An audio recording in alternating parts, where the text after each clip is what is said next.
All right, well, good afternoon. It's great to be here with you. Thank you all for coming. And what I want to talk to you about today is a little bit about where we are at this moment in our culture with the pro-life movement. And I don't know how many of you know what I do now, but I'm in Washington, D.C., and I'm basically fighting for your religious liberty, fighting for the sanctity of life, really just fighting to keep the church's public voice public, because these issues matter for everybody.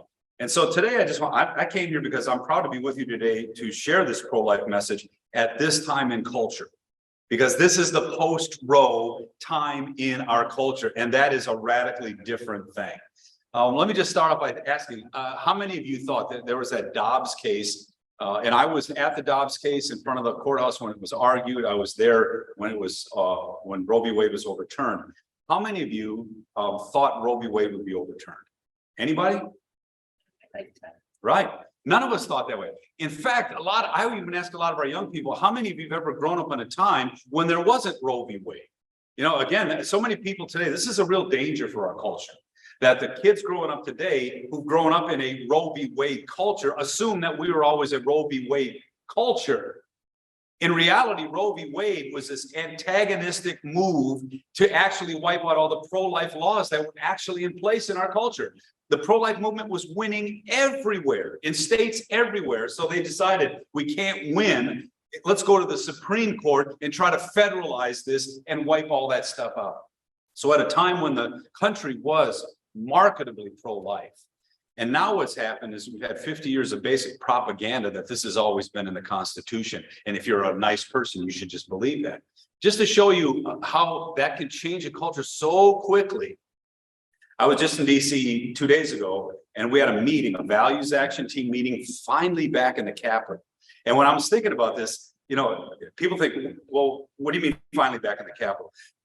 Before COVID, I could go to the Capitol anytime I wanted to, any day I wanted to, walk in and talk to anybody I wanted to. I had to go through security, but I was free to come and go. It's my house.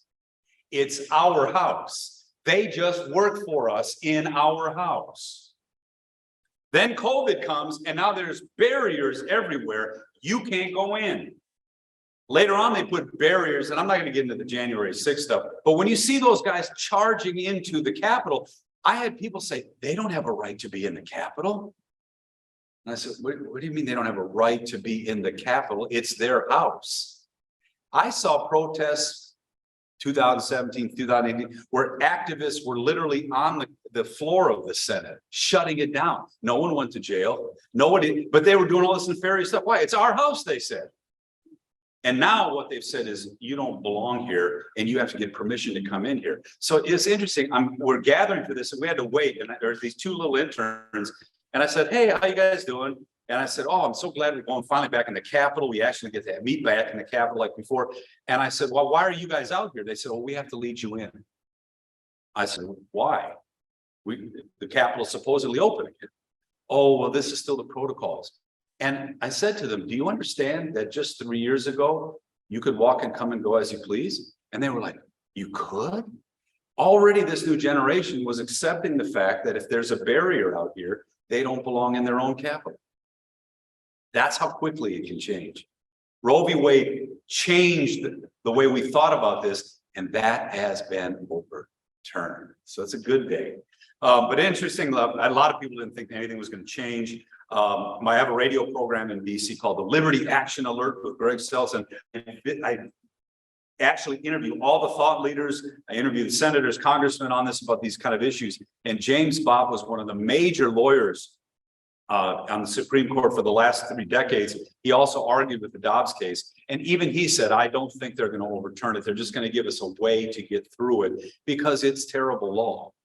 It's bad law. It's not constitutional. So again, like I said, I was there the day it was argued, there when it was decided. And I would say this, my gut is this, that we have the bulk of our country in the terms of how they think about these issues. I think the soul of the country is still pro-life, but they've got the money, they've got the media, they've got the entertainment industry. And believe me, they can make something look bigger than it absolutely is. And they are relentless. So good news. I'm here to tell you, I think we're at a great moment in time, but the church needs to step up to this moment. Life always wins. Life always wins. That I can tell you matter of factly, no matter what's going on.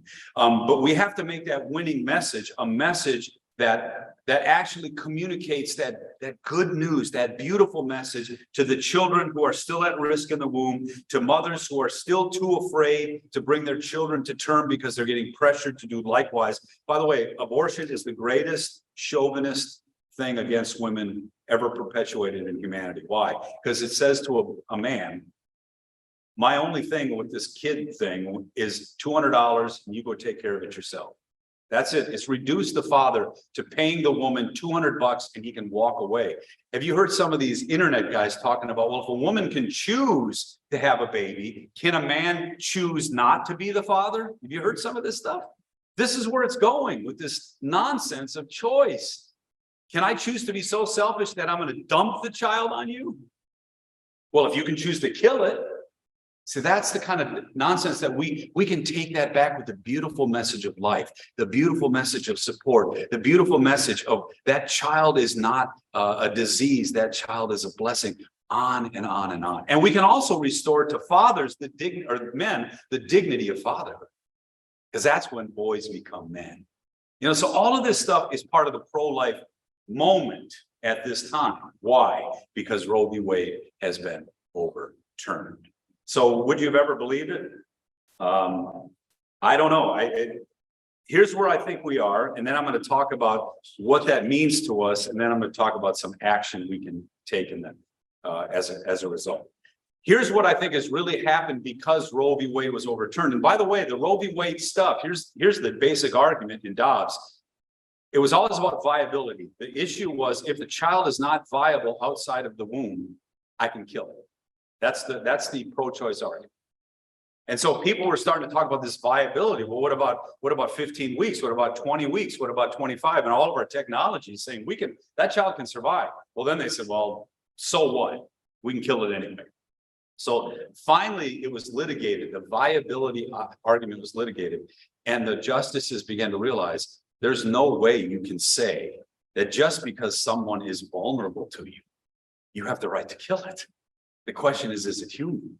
And if it's human and it's not an appendix in your body, then there's something that is going on here that's bigger than just your life and your choice. And so the viability argument was destroyed. They said, you can't use the viability argument just because I said, in fact, this is the argument too. When a child is born 1 day old, it is still totally dependent on its parents. You leave that child laying there, it dies. So it's not viable. It can breathe, but it can't feed itself. It can't grow. So the viability argument is a slippery slope to real inhumanity if we actually support it. So here's what I think happened. They can no longer just shut the dialogue down and say it's a constitutional right. That's what changed. That's all that changed. We didn't make abortion illegal, as you see what's going on in our states, but the veneer of respectability of abortion was taken away. Because now I used to get shut down all the time about talking about these issues about man's inhumanity to man. We can't treat people as less than human. What do you mean a life is not worth living? All that stuff shut down. It's a constitutional right. Don't talk. Now they can't say that. Now we can get into the nitty gritty of what exactly am I talking about? What did you actually do? And that's where the discussion is. Now, this is a tough discussion, but life matters. The life of that child matters. The life of that woman matters. They're giving abortion pills now to kids, to teenagers, and saying, go home and do it yourself. And we don't care really what happens unless something really bad happens to you. Walgreens was willing to dispense it. CVS, man, dare to die. That's the nonsense of this.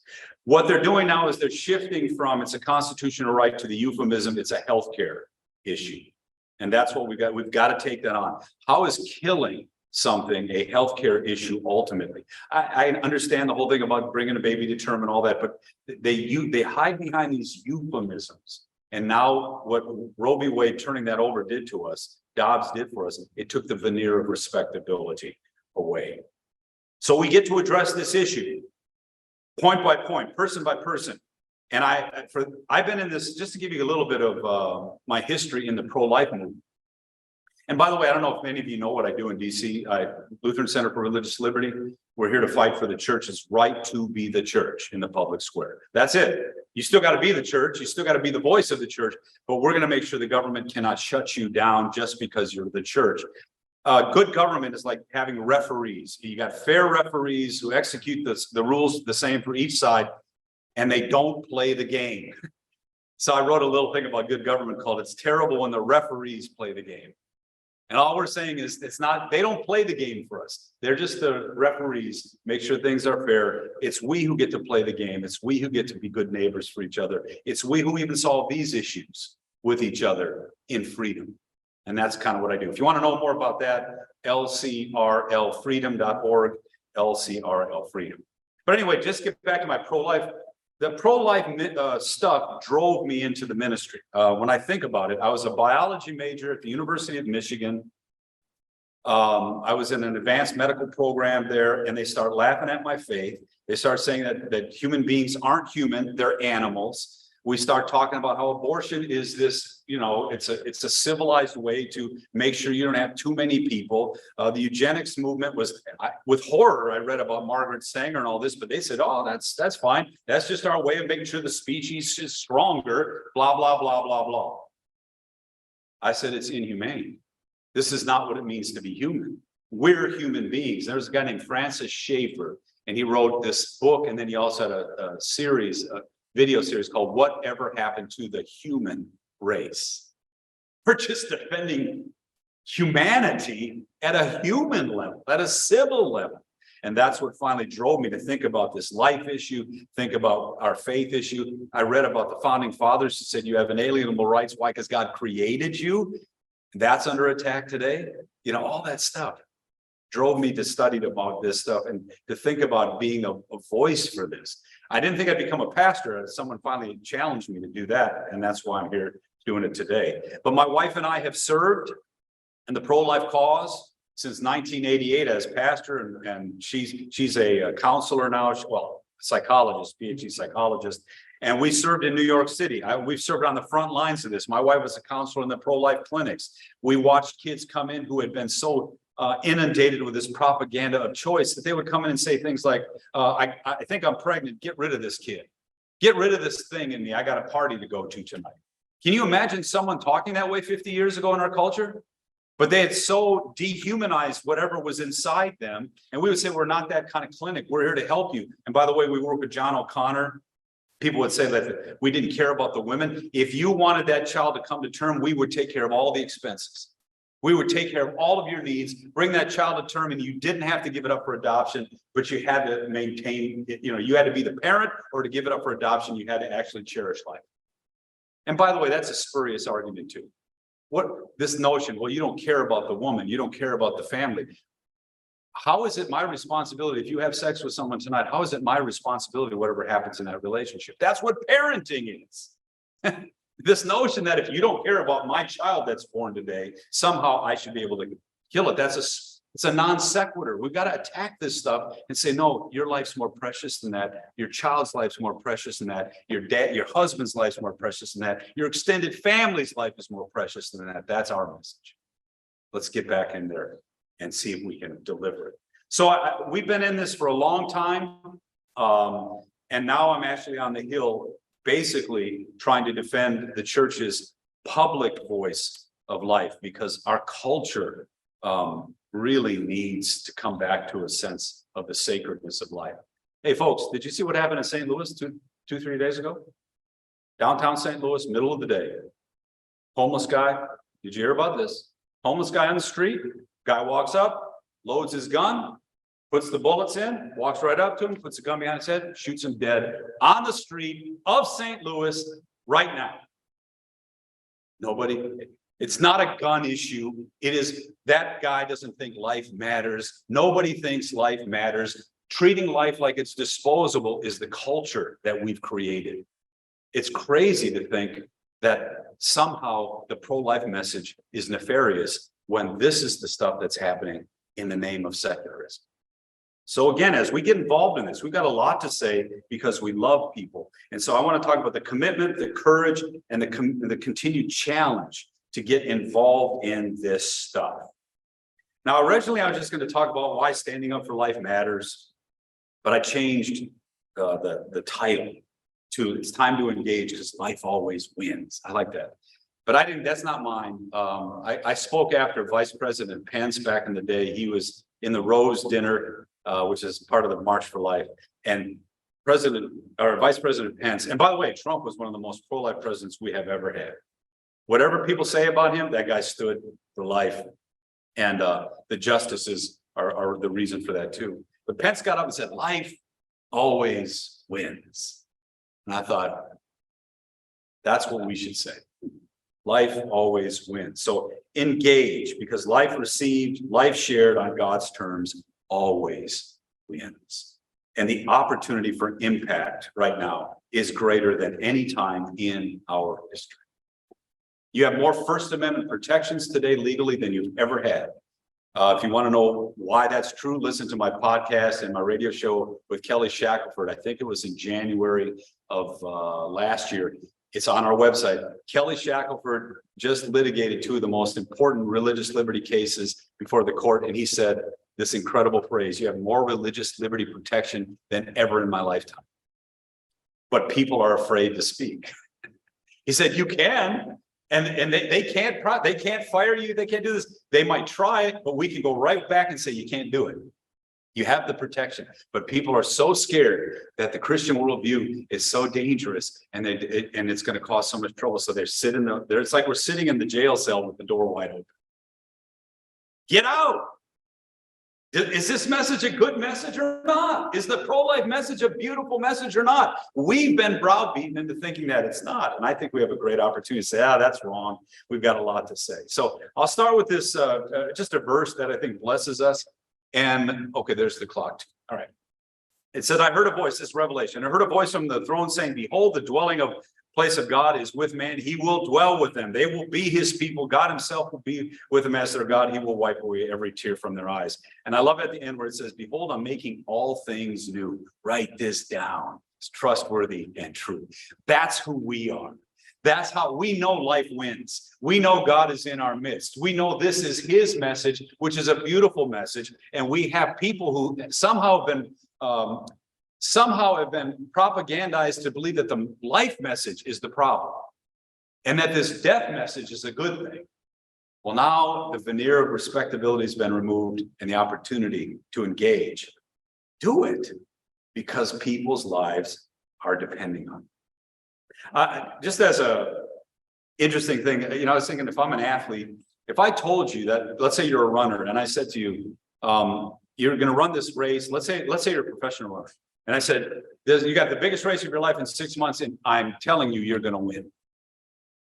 How would you train today? If I told you that, and I had the capacity to be able to say that, I had the integrity to be able to say it, and I said, you're going to win. Would you train harder or less hard today? I can tell you, I would train way harder. I'd be like, well, I'm going to win. I'm going to win. I'm going to get up even earlier. Because that's the message of Christianity. Life always wins. I'm not saying today waking up is going to be easier just because of that. It might be harder to wake up today to make that training run, to get out there and do this, but it wins. And I think that's what we've lost. We've lost this now, not yet thing. God says it's going this direction, but I need you to be my people of it no matter what's going on in the world at the moment, because they don't believe it and they need to hear it too. Okay? So life always wins because it's God's gift to the world, and God's capacity, God's promise, and God's commitment to that cause is why we can stand strong no matter what, and why we can deliver it to people as God's people too. So God's gifts can be rejected, but they can never be disgraced. They can be overlooked, but they can never be held down forever. They can be railed against, but they cannot be evacuated of their power and of their promise. And that's why the pro-life movement has a great opportunity to deliver something brand new to the world in which we live. So never again, I guess this is something, if you don't know history, you're bound to actually make the same mistakes. Never forget pro-life's foundations were once a part of our culture. They were once basic to our culture. We would have never thought you could do the kinds of things we're doing today. Remember that they made a movie about that guy Gosnell. Did you see that movie? About the pro-abortion doctor who was actually carving up, poor kid and women, didn't care about their lives. He was saving the baby. I mean, that fact that we have a horror movie like that's that real today, and nobody was bothered by it. It came, some people watched it, and it left as if it didn't matter at all. That's the callousness of our culture today to life. So there's a lot of talk about what's wrong with our culture today. I want to tell you something that's right. The first right, and with that responsibility, established in the Declaration of Independence, is the right to life. And I would say the right to life, liberty, and the virtuous pursuit of happiness. That's how the founders would have said it. And conscience was the ultimate right that they were defending, and that's one that is rooted in the notion that God is the author of life. And no matter what you say about the founders, even the ones that were deists, they thought that way.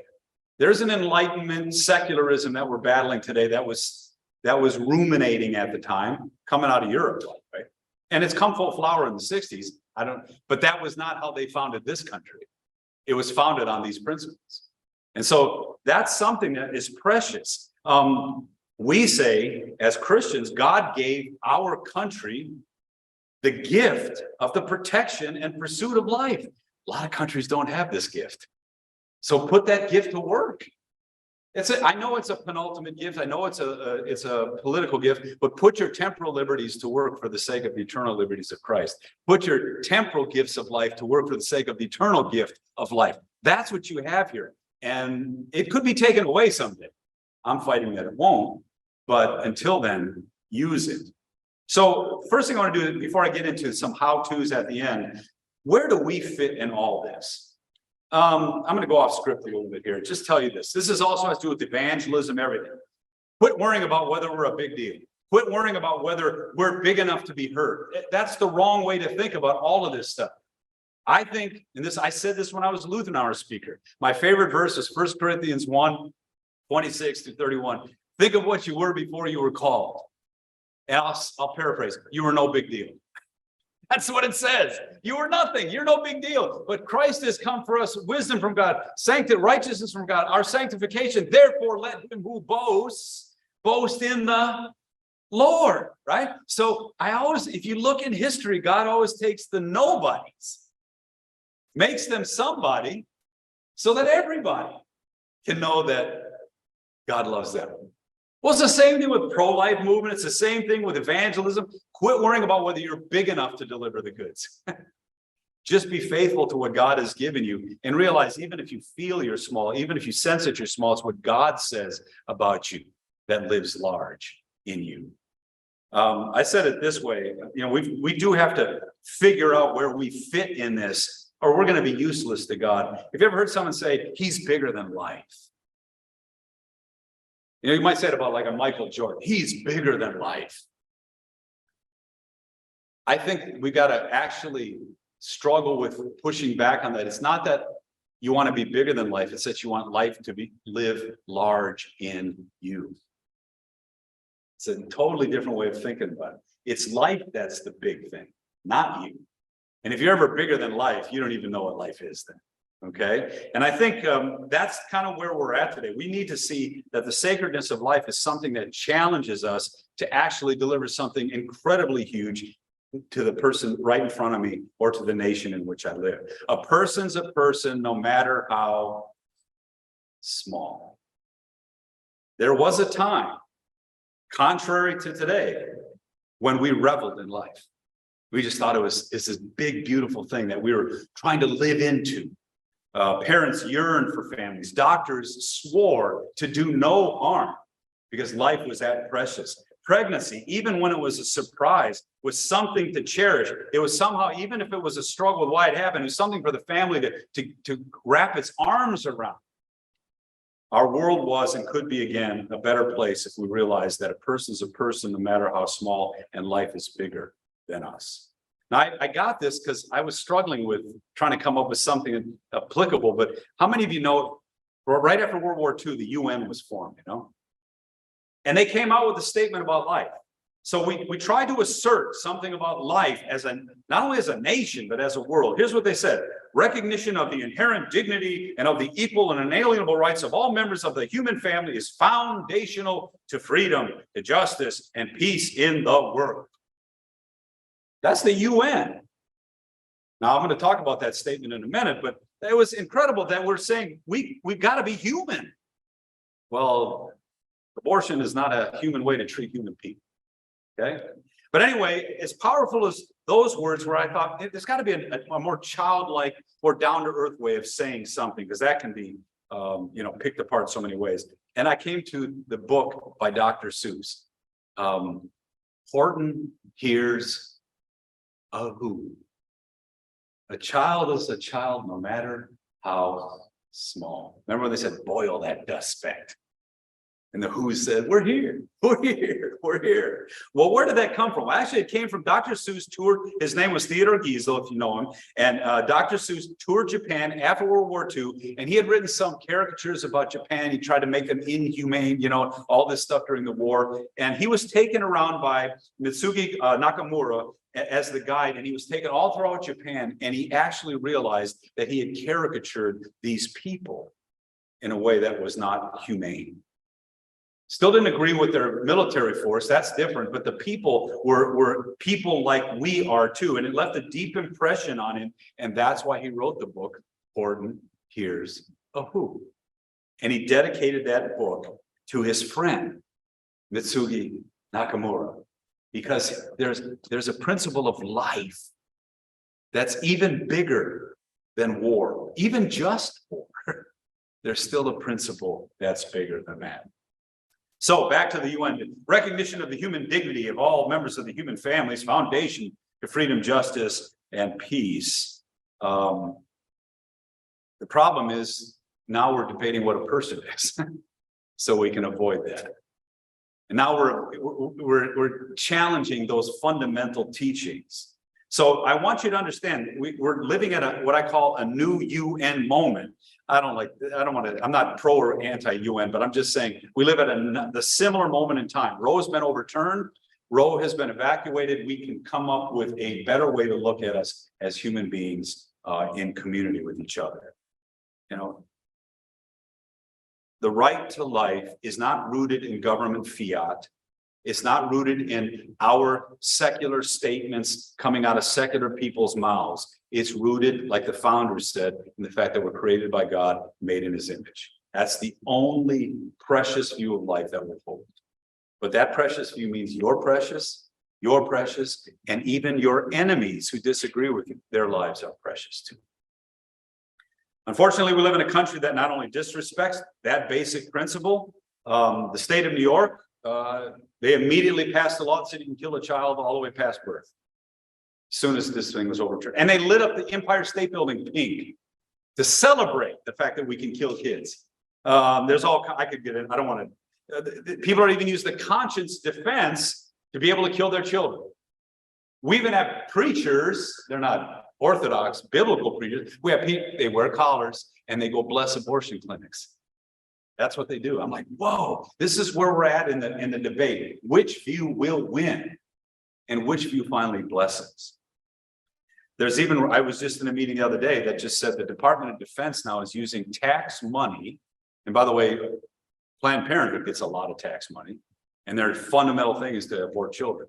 But the Department of Defense is now using tax money, or wants to fly people to abortion clinics around the country. Your money, Department of Defense, to fly people. It's just, this is the craziness we have to take up the challenge to deal with. So I'm saying basically, we have to do more than just let that basic UN statement stand, because we've got to root it in something bigger than government fiat. It's got to be rooted in the things that we know are true. So we aspire to something bigger. Life is bigger than just who we are. Life is even bigger than our choices. And once you root life in that it's God's gift to the world, it wins and it blesses. And I've seen it change people's lives who vehemently disagreed with us about abortion at one time. So Chesterton said it this way: if you're going to be a civilized person, he said, when you come to the edge of a precipice, and it's the lover of life who has the spirit to leap backwards from the precipice. And only the pessimist who continues to believe in progress and goes over the cliff. That's the moment we find ourselves in today. We're not retreating from something, we're calling people back to something. And it's a very beautiful thing. Now, finally, I just want to say this: let's revel in the post-Roe opportunity, because we have a great opportunity to bring an expansive view of pro-life back to the culture. Pro-life is not just anti-abortion. Pro-life is pro-child, pro-life is pro-woman, pro-life is pro-family, pro-life is pro-science, pro-life is for pro-community, pro-life is even pro-nation, because once a nation despises children, despises the family, that nation can't survive. You know, it's actually happening in Germany, in Japan, not in an aggressive like China one policy way, but if you notice what's happening in Japan, people are, because of their wealth, they're really not getting married, they're not having children, and so the culture is aging so quickly. You know what their solution was? For the old people to commit suicide. This is their culture has a way where that can be an honorable way to end your life. And they're saying, since there's not enough of us to take care of you, off yourself. Well, that's the euthanasia movement that's coming in our culture. You can already bring people to the doctor and have them help you die in Canada. And it's going to eventually start coming. I think we have West Coast states that are doing it. The last thing I want to hear is a doctor who's trying to convince me to die. I want a doctor who fights for my ability to live. And if I have to resign myself to whatever's going on, that's one thing. But if they start using their healthcare sheets and their life insurance sheets and all these things to determine whether they're going to counsel me to die or live, I don't want to go to that doctor. Okay? So let's revel in the victory, but in this post-Roe opportunity, let's more boldly engage the culture for the sake of everybody and all that means. Day one, post-Roe, proclaim boldly the sacredness of life. How many of you just revel in how complex life is, how incredibly beautiful it is? You know, DNA is actually destroying Darwinism because DNA is talking about how complex life is and how beautiful it is. And then it also says, and you're totally unique. That's what, you know, the whole racialization of politics is so terrible because it now treats people like groups again when we're saying, no, you're an individual. You are uniquely designed. You have a unique purpose in life. Yeah, you get something from the culture you live in, you get something from the family you grow up in, but still, your identity is ultimately in the God who made you and redeemed you. So proclaim that. It's full of wonder, full of design. Margaret Sanger was wrong. She was racist. She was wrong. Darwinianism is still the foundation to racism, and we have fought all of this stuff as people of life from day one. 1839 on. Number two, each day you got even more good news. You are not an accident of nature. Our kids are going to university and they're being told they're biological accidents, that they're animals, that in fact, some of them were even told you don't have any moral agency because you're part of a group and you're oppressed. We're telling these children you're just like cattle going to the slaughter. And you expect them to live human lives? No, pro-life comes in and says, no, you're so important and precious that God sent his son to actually live your life, die your death, and give you his life as a gift. That's life. It's way bigger than you can imagine. You know, I was trying to say, just trying to tell people that this stamp that God puts on your life is a beautiful thing. My wife said, you know, she told me, she said, tell them it this way, that like great artists who paint portraits, a lot of times they would put their fingerprint on it, you know? Can you imagine getting a Picasso that's got his fingerprint on it? What's it worth? Well, in some sense, that's the God who puts his fingerprint on you. And by the way, that message, the life message, the dignity that we're all created by God message. I was in an immigration meeting and it was going bad. It was going kind of negative. And we had all Democrats, Republicans, and it's a very contentious issue. I'm not gonna. So I was on a panel, and we were on this panel, and finally one of the staffers got up, one of the senator staffers got up and said, "How are we going to ever come together as a people? This is going to tear us apart." And before I could jump up, the Jewish rabbi on the panels got up and said, "If we would all start treating each other as made in the image of God, we could start there." Now, I ask you, how did the room receive what he said?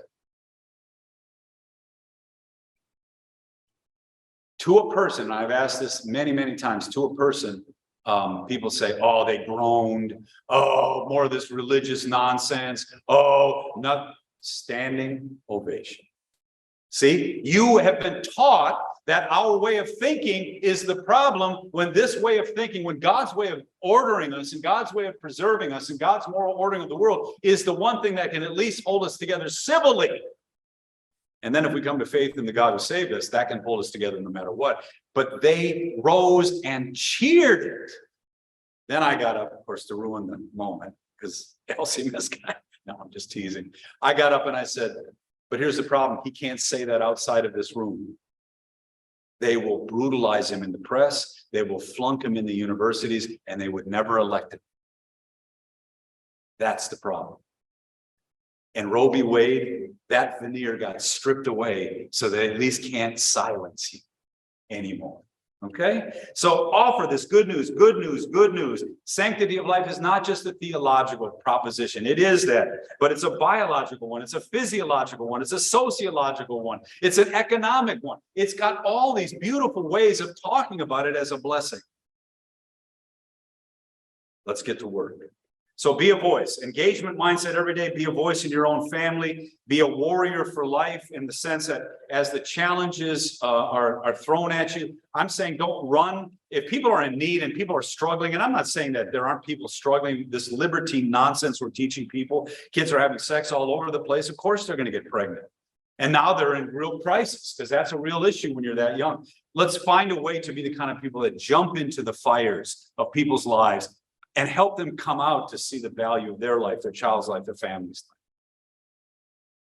life. Vote yes for family encouraging pro-life legislation. Hold legislators accountable. Vote no against stuff that encourages this stuff. Again, like I said, expanding abortion, taxpayer stuff. It's just crazy to think we're funding death in our culture and expecting good things from that. Organize for action. Churches, we should be. Why not become a foster care church? Work with Kentucky's got this great program where the government's working with the church because they know that they can't take care of kids. They don't want to take care of kids. That's the whole role of what's the government's role of marriage. Government just wanted to make a man and a woman sign a contract because they don't want to raise your kids. That's the only government involvement in marriage.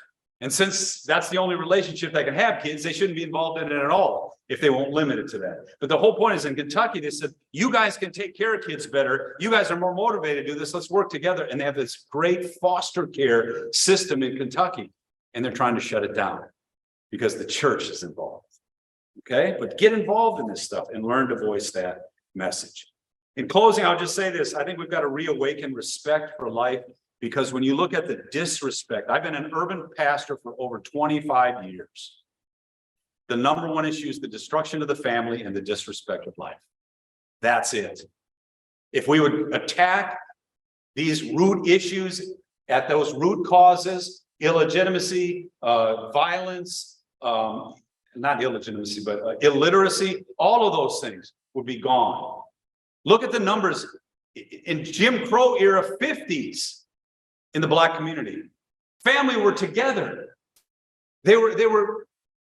Dunbar High School was one of the most. They had more PhDs come out of Dunbar High School. That was an all-Black high school in DC. Now Dunbar High School is a wasteland. It's policy that destroyed family, that destroyed the view that your life is precious, and we've been teaching them that they're Darwinist accidents in the world. That's where we come in. to go upstream from politics, upstream from legal stuff, and start taking back the narrative about life. Your life, my life, their life, our life. Reawaken respect for not just the unborn, but for every life. Strengthen the bond of marriage. Call for wisdom from our political leaders and hold them accountable to the duty of laying the ground floor for life. They're the referees. We just want them to put good laws in place that honor the things that we know are necessary in culture. Tell them to stop playing the game. Tell them to stop playing the game of marriage. Tell them to stop playing the game of living your life, of running your life from cradle to grave. That's not their job. But if they stop, jump in. And that's where the church has a great opportunity today. Demand healthy moral boundaries for scientists and doctors. If you don't think scientists and doctors can go further in this inhumanity, didn't Nazi Germany teach us anything? Right? Science will not save us. Science can only tell you that something is true. You still have to figure out whether it's right or wrong. Okay? And then all of us should look beyond the superficial things in our lives and realize life is bigger. I'm going to leave you with one last thing, and then I guess we'll have a couple minutes for questions. Here's why I think this is so important. At the end of the Dobbs thing, I was outside in the protests, and obviously it was a day where if you were a pro-life guy, you were going to get your hat handed to you, you know. There's this Democrat for life guy, and there are 20 million pro-life Democrats in the world. I keep telling in our culture, no one knows this, but they want it. So we're trying to help get them back on their platform. Okay. And so he's getting creeped. I mean, they're screaming at him and yelling at him, and and then finally, so I'm standing by and I'm trying to help diffuse it and take on the challenges and stuff. And finally, I said, there's a guy and two girls. I finally looked at him and I said, why do you think we're here? And they said, oh, you're here to rub salt in the wound. You're here to gloat that you won. Boy, I said, no, we're not. Do you think we would take this abuse? Do you think we would want this? I said, we're here for you. Here's what they said. What do you mean? I said, listen to your politicians. What they're saying is that they can determine if there's a life not worth living. And once they determine that that life's not worth living, they're giving state power to people to end that life. Someday they might look at you and say, your life's not worth living. And we give state the power to do that. And if there's nothing that says the state doesn't have that power, so whether you think it's the unborn or whether you think it's the aged, as they get a little older and become a little less useful to society, I'm telling you, there's going to be a politician in this vein who says, why should we keep paying for that? They don't have that right, because your life is that precious. Your life is that meaningful. You have purpose and you have dignity. And there's God in heaven who says that, not the state. This is what they said. They said, we didn't think you could. We used to believe that. We didn't think you could believe that anymore. They were there to protest the Dobbs ruling. We were there to tell them why that ruling is a beautiful thing for them. That's the church's grand opportunity. Don't be overwhelmed by this. I love when, Mother Teresa said, I never worry about whether something's overwhelming. She said, I never look at the masses as my responsibility. I look at the individual. I can only love one person at a time, just one. So I began to pick up one person. And if I didn't pick that person up, maybe I wouldn't have picked up the 42,000 that I cared for. So one. Win. Because life always wins. And I think that's the truth. Now begin to be that voice of the truth in a new era in our country. And I pray that it's a new era that either moves us forward in a beautiful way or at least exposes us to what we've really become. And that's where I feel we're at today. So I'll close. Any questions? You listened to me for 42 minutes. Any thoughts? Yes, sir. I'm a professor at Concordia, Wisconsin, and I know during the Obama administration, our administration is really very conservative that federal funding would be pulled from parochial high schools and colleges and universities if it wouldn't get on board with the LGBT. Correct. So what's your sense of that issue right now under the Obama administration? Well, they're going to shut you down. The goal is to shut the criminalization of Christianity has begun. And if you don't believe me, look at Bishop Pohjola in Finland, in a Western country, who was put on trial and could have gone to jail for 2 years plus unlimited damages for teaching marriage between a man and a woman and sex within marriage. Nutty, but that they compared the Bible, the protagonist compared the Bible to Mein Kampf. That's what's coming. Unless we say, no, you secularists, who, by the way, killed 110 million people with your socialist things, you got to answer for that before we're going to ever give you that kind of moral equivalency. That's the first thing. Second thing is parental choice. Parental choice, decentralized education, or this is going to happen here because they control all the levers, all the unions, all that stuff. And by the way, Black Americans and Hispanic Americans, 75 to 25 want parental choice in education so they can give their kids a chance out of poverty. And guess who actually votes against that every time? The supposed, group that cares about poor people. That's the most racist thing they do, and they get away with it because we don't challenge them. I'm saying we're for the poor, we're for autonomy, and so go at it that way. The LGBT thing is just it's a way of hiding what they're really trying to do. That's a whole different way to get at that. But I'm saying parental choice is the one thing that cuts through it. It decentralizes it. They don't have the right to raise our children. And if we don't take that back and empower parents at the local level, we will lose it. And they will shut you down because that's their goal. Or they'll make you capitulate. The Fairness for All Act was a way to try to get you to capitulate. The Respect for Marriage Act, what they just voted in, actually gives them levers of power to start coming after you. We're going to push back on that. And we're hoping that our people will understand it's time to block. So it's not better, I wish I could say, but know that this is a winning issue. If you stand up and say decentralized schools and parental choice, that is the most endearing thing you can say to everybody except the unions and except the politicians. Go for it. Any other questions? Well, thank you very much. Again, like I said, life always wins. Do not be afraid. You've got more religious liberty protections than you've ever had before, but it's an Esther moment. What did Esther say? I'll leave you with that thought. Remember when Haman says, you got to go talk to the guy, he's going to kill us all. And she said, well, if I talk to him, he's going to kill me. He said, well, if you don't, God will do something else or raise somebody else up to do it. So then she says, okay, I'll do it. If I die, I die. But it changed the absolute moment. That's the moment we're at, I think, post-Roe. God bless you. Thanks for coming.